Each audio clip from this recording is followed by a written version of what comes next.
Well, Arn, let's dig into it. And as I said, as most people have figured out and are aware that listen to our show, you and I get together and record 2 episodes at a time. That's been our routine. That's been our schedule. And sometimes, as a result of that, there's a lot that can happen from time to time between the last time we record and this time when we record. And that's the case this time around. And that we are going to spend this show talking about 2 amazing talents that we lost since the last few weeks. One, Terry Funk. He's a real legend, an icon in this business. Passed away at the age of 79. And then on the same calendar week, the wrestling world also lost Wyndham Rotunda, known to the larger wrestling community as Bray Wyatt. Again, amazingly talented, a creative man who made the most of his opportunities, I think it's fair to say. But unlike Terry here, Arn, Bray was only 36 years old. And with your connection to both these guys, we thought, hey, this is the right thing to pause the walk through your career and take time to honor these 2 legends today. And I don't think we're going to be able to do it justice no matter what we do. Those 2 guys are, God, they're such huge, huge parts of the business. Throughout, from Terry's first day on the job till currently. And it's hard to do them justice. We will do our best, but man, 2 losses of the business, right, bang, bang, just like that. Whew. Yeah. Tough. It certainly is. And Arn, we're going to do what we do here on this show, and that's really look at them through the lens of what they meant to our audience as professional wrestlers. And we have more clips than we normally do in a show, but it's going to be some fantastic audio, some stuff that Richard Land, our guy, has really dug up. I'm talking about some real audio video gold. If you watch on YouTube, you'll be able to see it. But I mean, we have a promo from Terry Funk from Georgia Championship Wrestling, one of his first promos. So we're going to jump in with Terry first, who, quite frankly, we could spend the entire rest of this year talking about him and still not cover it all. The son of Dory Funk Sr. and brother of Dory Jr., he began wrestling in 1965, and he and Dory Funk Jr. captured the NWA World title during the 1970s, making them the only brothers to ever hold the title. And then Terry's run ended after over 400 days at the hands of Harley Race, the toughest man walking God's green earth, Arn. And Terry and Harley, they had an amazing rivalry, fought memorable matches all over the company. Terry became known for that wild, unpredictable style. And he was a hardcore, before hardcore was in vogue, if you will. And he would captivate us with his work, his promos, his character work. And that's what we're going to focus on in our discussion with Terry. And I'm going to show you some clips, and I'm going to ask you for some thoughts and feedback as we do this. And the American Dream Dusty Rhodes, Nature Boy Ric Flair, as well as you, all had some big-time interaction with Terry Funk. And we also know he was very busy in Japan as well.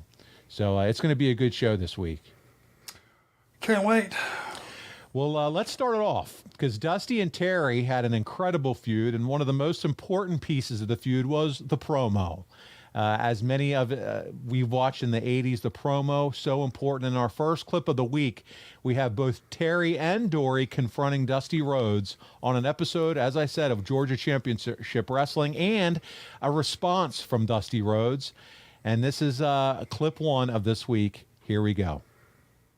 To receive a videotape from Terry Funk from Texas.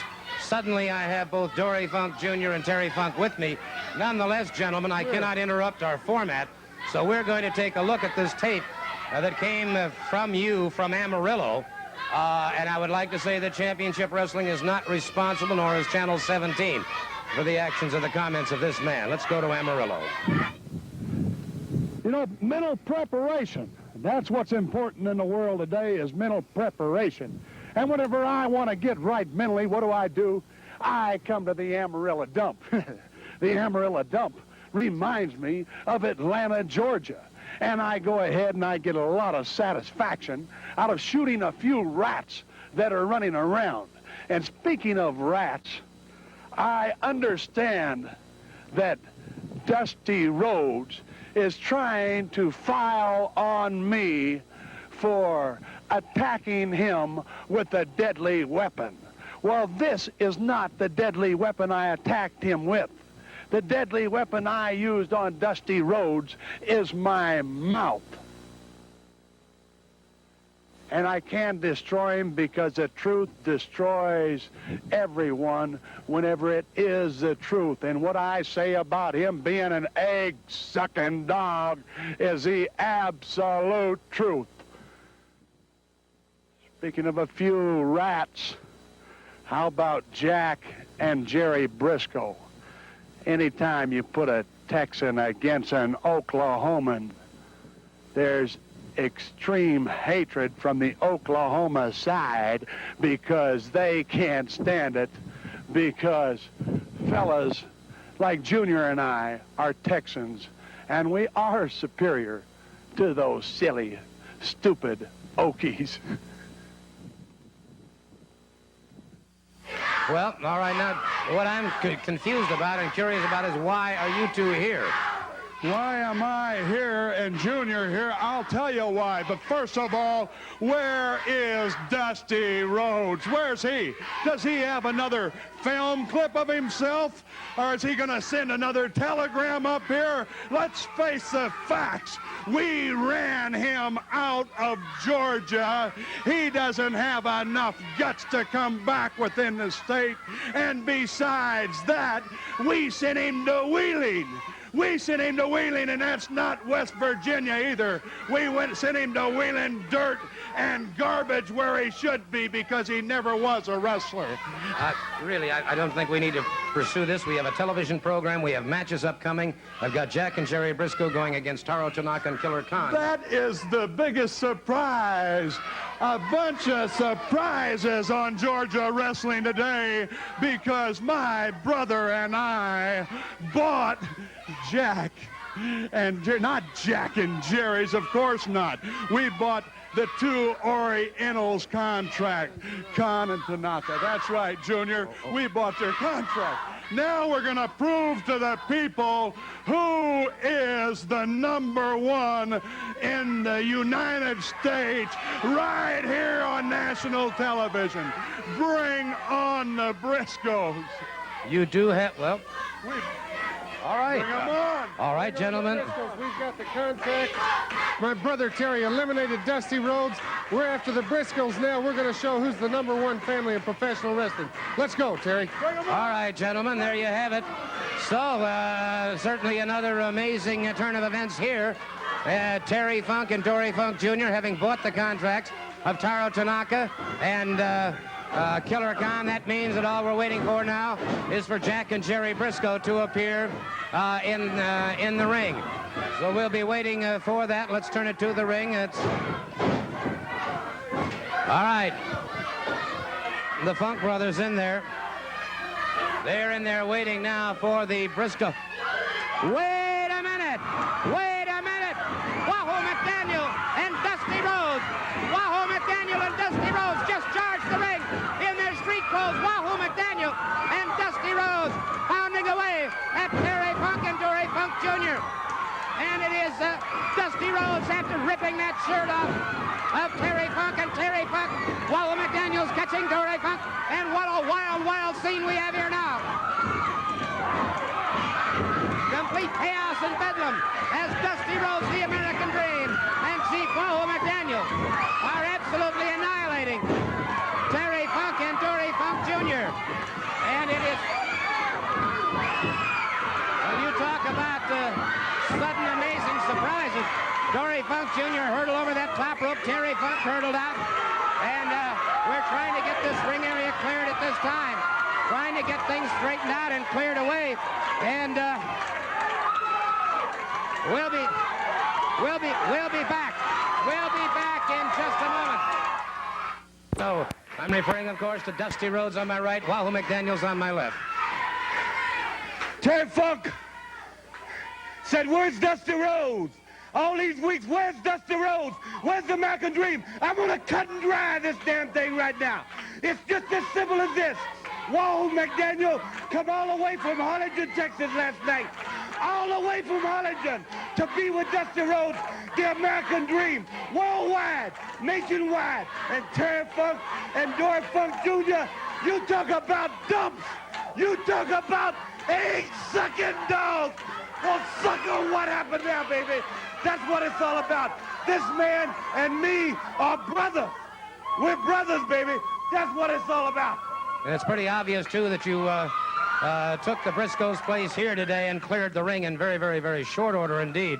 There's no question about it, but I understand tomorrow night. That's right. You know, we bought up your contract. I don't know what it costs because I'll leave all my high financing to this man. He wants to have his picture taken in a dump. Well, I'll tell you one thing.